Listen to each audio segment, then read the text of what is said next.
your name? Ishmael Thorns is my name. And where are you from? From Atlanta, Georgia. Where were you raised?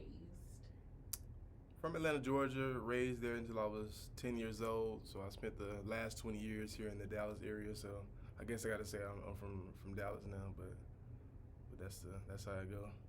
All right. Where does your story begin? My story begins back in 1993. I was born. That's where everybody's story begins. I was adopted same day I was born, which is a blessing in itself because a lot of people, get put into the system, the foster care system, and don't have a loving family to really, grow and support them. So, I was blessed to be adopted. I was adopted by two mothers, but they were very loving mothers. They did all they could to support and provide for me and expose me to everything that I needed to be exposed to. So, a spoiler alert, but the downfall, it's not, that comes a little later. It's not on them, whatsoever. But growing up with two mothers was interesting, especially when you're a kid. You don't think any differently. You think everyone's circumstances, the same, or you don't really have a grasp on what it means to be in a different circumstance, or I guess you don't really care about that stuff, until you hit a certain age, and then when that age when kids start making fun of each other, and you know what I mean, you start to realize that your situation is a bit different. But yeah, when I was young, it definitely wasn't anything out of the ordinary to me. I learned how to ride a bike at a Piedmont Park. I think it's like don't quote me on this. I don't know if it's. I don't wanna. I'm not representing Piedmont Park in this, but it was a park that a lot of the gay community kind of frequented. Where I learned how to ride my bike. You know what I mean? Being raised by two moms, they took me to the gay pride parades, and even like their social group was different than my social groups, but it was good exposure to get around those different kind of people, and gave me perspective on just people in general, being in all those different kinds of environments. So, um, it was interesting. Like I said, at one point, there's a click in your head where you realize, oh, this ain't how everyone else is growing up. I don't have a dad in the traditional sense. Like my father figure is my mom. She is tough. She teaches me how to hoop, how to stand up for myself. So she's doing all she can to support me in those needs. But it's just different. It's just different. So I know there was an adjustment period. I think that shift happened kind of when I moved here to Texas from Georgia. I feel like in Georgia, that's when I was a younger kid and everything was flowing smoothly, and I was just kind of a part of that community. But when I got here to Texas is when I started getting a part of sports and just kind of, coming into myself, and that's when I was exposed to those different kind of environments where I experienced. I think that's where I first experienced self-doubt, and not to blame my mom at all or anything like that, but I think that self-doubt started to come in just on being different, just on um, having something that other people don't have and having to explain it. And I think even at one point I was telling people, oh yeah, that's my mom, and the other one's my aunt. You know what I mean? Just lying, just pure out lying, just to avoid the conversation, the shame of it. Um, yeah, that was probably the first instance I experienced of that shame. Um, and I remember at some point, I don't remember when, I can't pinpoint it. I just became I kind of went into myself. I became an introvert. I feel like I wasn't always like that, but at some point I became quiet. Not around all people, but just in circumstances where I wasn't familiar. I have to assess what's going on. You know what I mean? So I think that was kind of a um, some kind of tactic to protect myself. But other than that, I had a good childhood, man. I had pretty normal childhood. Played sports, had friends. Had some friends that I remember. This one kid that was around the corner from my mom's house. I remember his mom was cool. His mom took us to the movies. I think they were from from New Mexico or Arizona or something, and they had moved to in with her parents who had stayed. She was a grown adult. And she was about 30 something, and me and her son were in our adolescence, maybe 10, 12 years old. So we became friends. But I remember him telling me and him being very emotional. Even the mom didn't really agree, but their parents had said that, if y'all want to live here, y'all can't hang out with him because I guess because of my situation, they thought that maybe I was gonna convert their son to something. You know what I mean? I just was a normal kid, not even thinking about anything of that nature. But so different kind of circumstances like that kind of hurt your feelings, kind of make you wonder why. And honestly, at the beginning of my life, the hate that people show, that's what it was. It was hate in a way that people showed towards my parents, particularly from the Christian community, kind of turned me away from pursuing that relationship with God. I remember I used to tell people, like, if my parents can't go to heaven, I don't want to go to heaven. I used to tell people that all the time. Or if why you need the promise of heaven to be a good person? These are things I used to tell people in defense of my parents' lifestyle, because they're good people, still good people to this day, do good by everyone they come across. So I didn't understand the discrimination. I think that I had good intentions with what I was standing on, but I didn't know that it was I was opening myself up to, forces of evil is what they are, that wanted to take control of my life just because I wasn't clinging to the Lord. So, as I became a little older, I'm defending my parents' lifestyle. Not every day. I don't have a sign out there. Let me not act like I was the poster child for gay rights and nothing like that, but it definitely pushed me away from God. I just felt like, okay, well, if God was real and he was, I was his son and he was gonna love me, why would he put me in this circumstance to where, I gotta feel different, or I gotta feel like an outcast? Why would he do that if he loved me? Why would God not love my parents? My parents, they got a testimony, themselves to give, of all the discrimination they experienced, but they still try to do right by people. Why would God do that to them if God loved me? So yeah, it was a really tumultuous time in my life. And not to mention, like, I had issues of self-worth with my body, with that stemmed from other childhood stuff as well. So all that kind of came together and combined to create a rebel, to say the very least. I started to become a person who, I wouldn't say yes to God or going to church, but I'm gonna say yes to about everything else, to every experience. I wasn't scared of trying stuff. I wasn't scared of doing whatever's gonna be, whatever we doing at the time. I made that my persona, somebody that's down for whatever.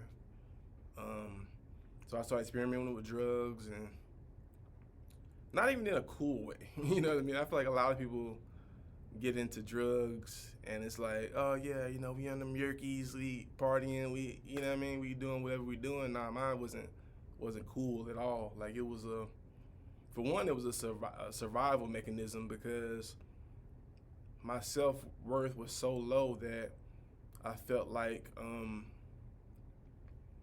okay, I'm taking these substances and they're making me into they're taking my persona and my personality to a place to where I can't do it naturally. People don't like me unless I'm on these things, unless I'm putting this stuff in my body. So, it became a survival mechanism. It became like a daily vitamin for me.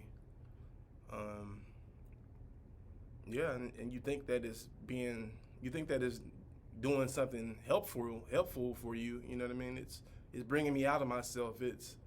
Um, I was so sick in the head. I was taking drugs and thinking like, okay, well, my kids even like me better when I'm on drugs. I'm more a fun dad. Like, it can't be a bad thing. You know what I mean? But not knowing the whole time, it's really warping my decision making, warping my perception of things, and yeah, it's really hurting me. It's really killing me. So I know I like to think of it like my self worth was so low being separated from God that I was intentionally myself. You know, it's like God, but not having the guts to just to get it out the way.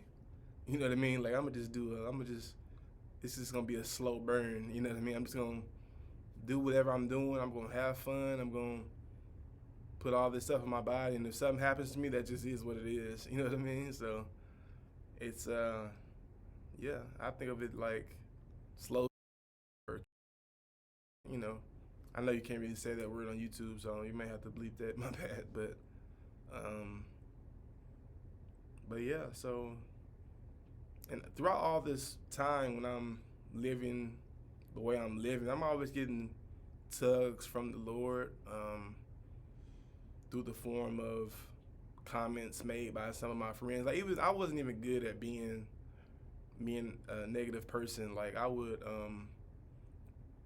say I was getting high or doing what I was doing and just ranting on Snapchat or whatever was popping back then. Like, I would always find myself trying to, not even trying to, but I would find myself um, trying to make a positive point or questioning God. That's how you know God is great and that He's real. That even in um, when you dancing with the devil, you know, He still piques our curiosity and piques our interest. So I would always just find little tugs by people telling me stuff like, "Boy, you know," they would call me like a preacher, but I was preaching evil. But you know, they would, you know, just different little comments or um,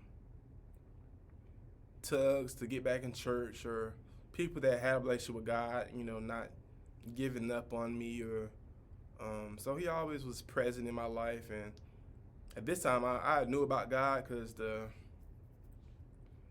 I guess the church I went to with my parents was a non-denominational, so they studied all different forms of religion. So I was informed on who God was, but I didn't have a relationship with Him. So I say all that to say it came to a head. I'm living how I want to live, and I'm flirting with the idea of having a relationship with God. And I think God had enough of it. He had enough of me just flirting with a relationship with Him, and He said that I'm tired of you leaning on everything else but me. Um, so about summer of 2023, I'm slowed down a bit off of the full the full blown pace of what I was doing. So I slowed down a bit, but you know, it's kind of funny how that happens. You you know, you think you come to an end of it, but you know, God says when the real end is. But it's summer of 2023, and I'm starting I'm starting not to feel well. I put down some of the heavier substances that I'm playing around with, and I'm starting not to feel very good in my body though. I thought that suck. You put down the stuff that's harming you, and then you don't start to feel good. So I'm getting blurry vision. I'm getting fatigued. I can't walk up a flight of stairs without stopping halfway through to catch my breath, and I know I don't feel right. I know I don't feel good. But at the end of the day, you know, I'm a man. You know how that goes. You know, like, oh, it's just what happens when you quit doing certain substances. This is my body trying to realign itself, is what my ignorant brain was thinking. But I'll never forget the morning. It was July 31st, 2023, and my vision was so bad. it was going, not that it was bad, but it was like going in and out to where I would like have just randomly have these random black spots to where I can't see anything, so I can't really drive myself to the doctor at this point. But I was faced with the choice of, okay, you want to go to the doctor or not? You know, it's time, because it was a free clinic I had to go to. I didn't have insurance at the time, so you had to go stand in line. You had to go like a first come, first serve kind of thing. So I was faced with that decision of, okay, do you want to go or not? And I'm thinking like, oh, I'm really sleepy. It's like 6 in the morning. But yeah, let's go. Let me go on and go. I don't feel good. You know, when is the next opportunity I'm gonna get to have a ride to the doctor? So I ended up going. And throughout that day, it was July 31st, 2023. And throughout that day, I could feel my body slowly shutting down, to say the least.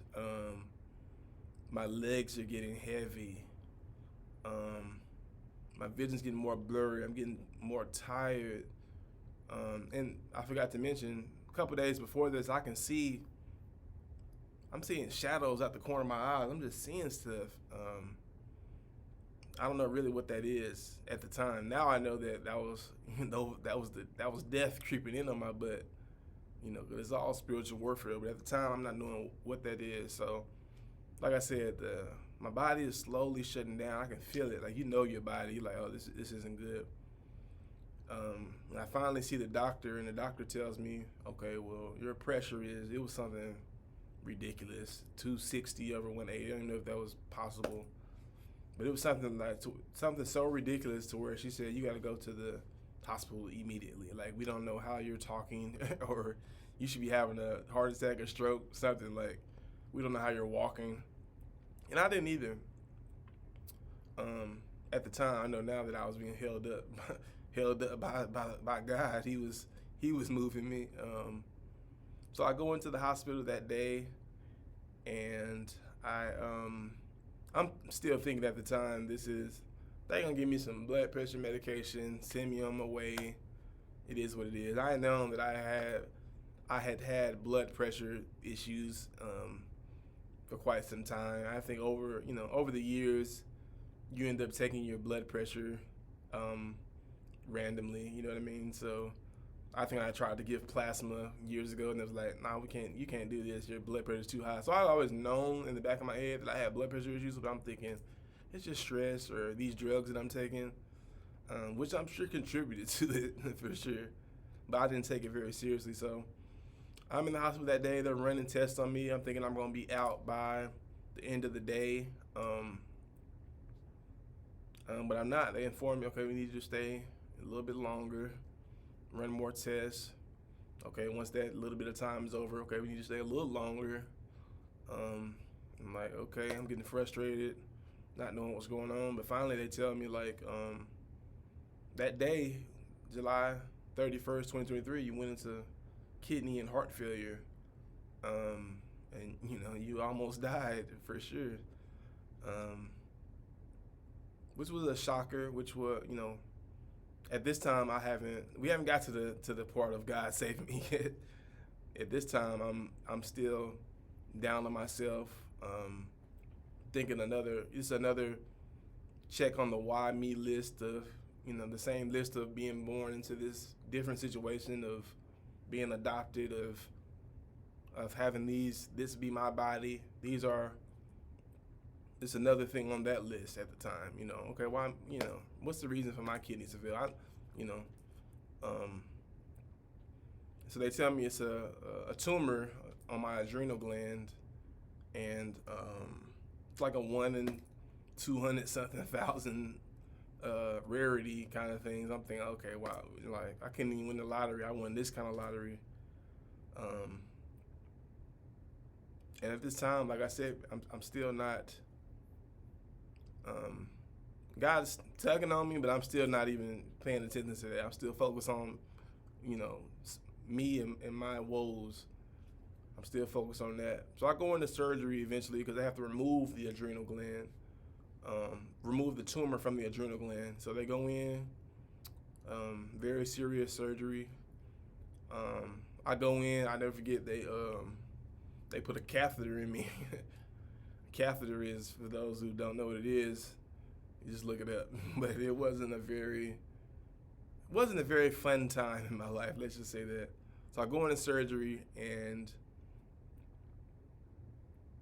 I wake up and I'm thinking, okay, well, how did it go? I'm still here, so it must have went well. Come to find out, it's 2.5 weeks later. So I had, there were some complications during the surgery, and there was internal bleeding. I wake up, like I said, 2.5 weeks later, in the ICU, not knowing what's going on. And I don't know where the shift came from, but that's when I really started clinging to the Lord. I was in that ICU and seeing the distress on my loved ones' faces, and it really showed me the severity of the situation. And I was almost out of here. I don't know, I forgot the odds, but it was a percentage chance that I wasn't gonna make it anymore.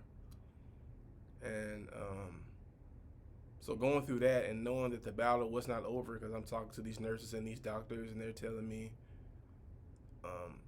that it's gonna be a long journey. You got to be here another couple months. I had been in that bed for so long, and there was so much trauma on my body from the surgery that I couldn't even get up out the bed. So I was in that bed so long that I had to relearn how to walk and relearn how to talk. I guess the medication that they had in me, had me. Cause I guess during that period of time those 2 weeks when I was kind of under, I wasn't really. They had to pump me full of medicine to where I wasn't aware, because they had to put all kind of tubes down my throat. And then I guess I had woke up at some point when those tubes were down my throat. I tried to rip them out, so because I wasn't going for that. Stomach trauma, just freshly cut open. I'm still not going for that. I guess I don't remember, but that's what they tell me. So they had to strap me to the bed. I woke up after going through this immense trauma, and the only thing that kept me going was the Lord. I finally felt that tap on my shoulder. I would sit there and I would listen to praise music. I would sit there and I would listen to sermons, and looking back on that time period, I wanted to quit, but that hope that my Father, my Heavenly Father, would still be there with open arms after all I had done, and He had still saved me, was the only thing keeping me going.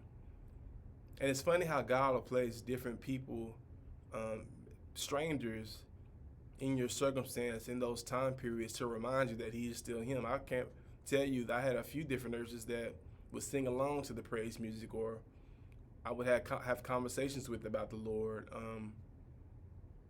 And that just confirmed it for me that God was my Father, and He loved me, and I was worth saving. Because keep in mind, I was adding stuff to that list that, you're adopted list, so you got 2 moms list, or your body don't look like everybody else's body list. Now you got kidney disease list. You on dialysis, all that's on that list. And the only thing that kept me going was that praise music, praying, family,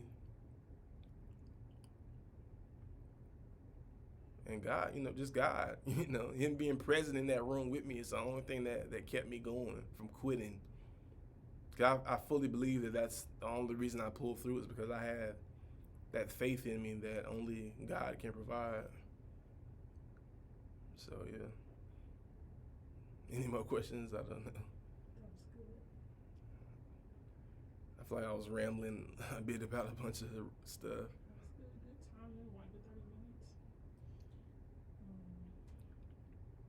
But yeah, He continues to. This isn't a finished testimony, because God continues to work on me every day. And even now in healing, you can I think our human arrogance kind of brings us to a point of, well, made it through. I guess I'll go back to doing what I want to do, but it's like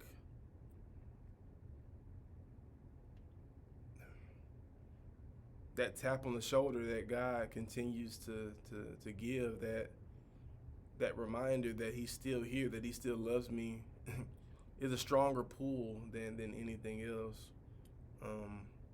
So God being able to fill that hole that I was feeling with all these different things, you know, has been the most satisfying thing of all of this. So I like to say, God, He took my kidneys, to bring me closer to Him, and I'm forever grateful to Him for that.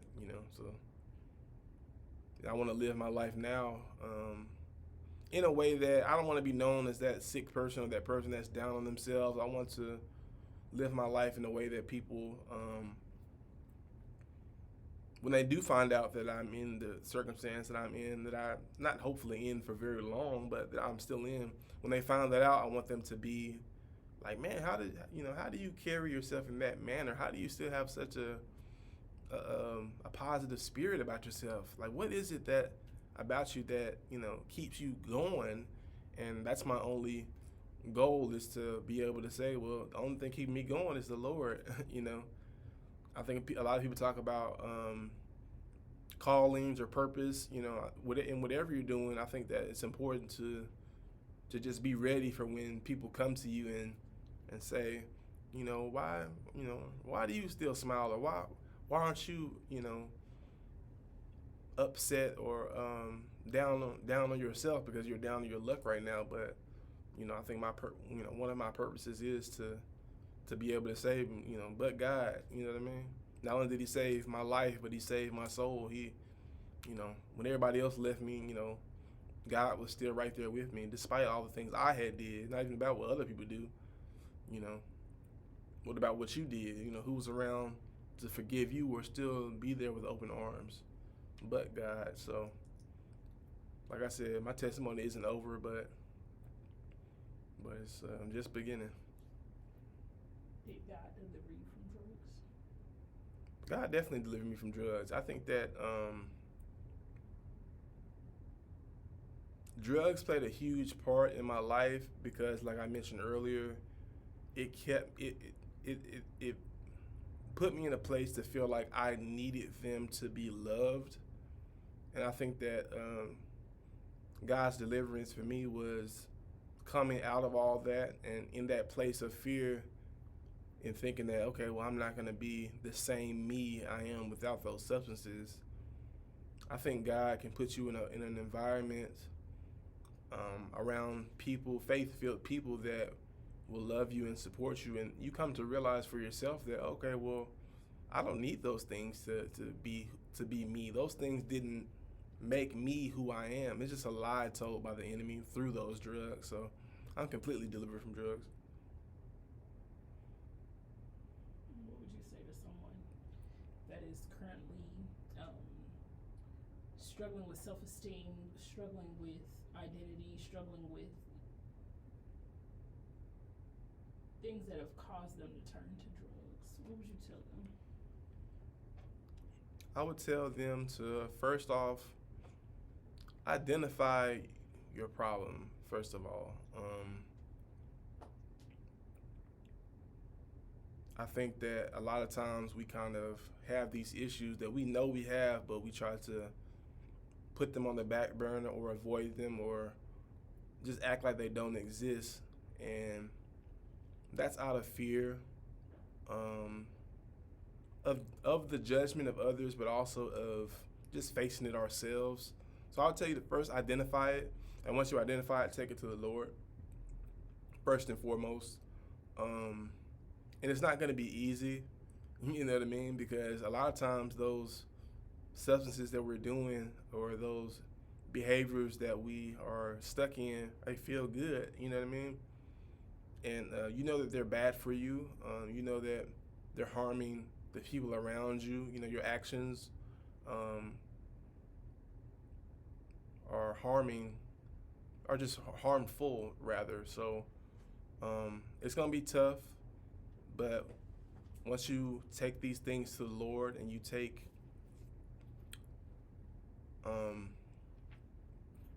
you take those things to the Lord, and you take your inner demons to Him, He will put you in an environment around people, around support that will break that lie in your head that you need these things. The only thing you need is Jesus. You know what I mean? And it feels 100 times better to be sober and around family and loved ones, and to not have that cloud over your head of shame.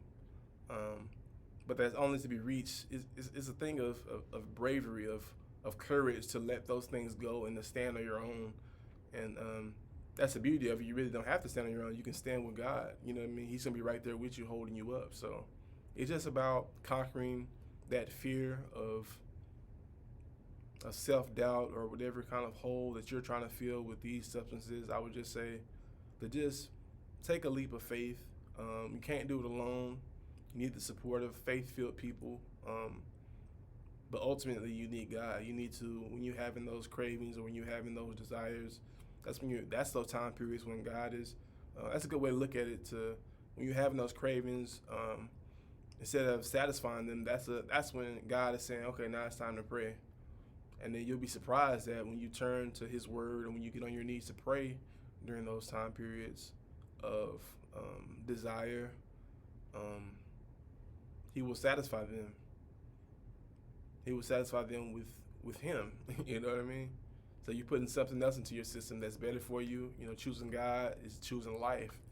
Choosing sin is choosing death, like in a literal sense, like putting substances in your body that make you feel good temporarily. You know, it's the definition of sin, and that leads to death, that leads to hell. You know what I mean? So choosing God is choosing life.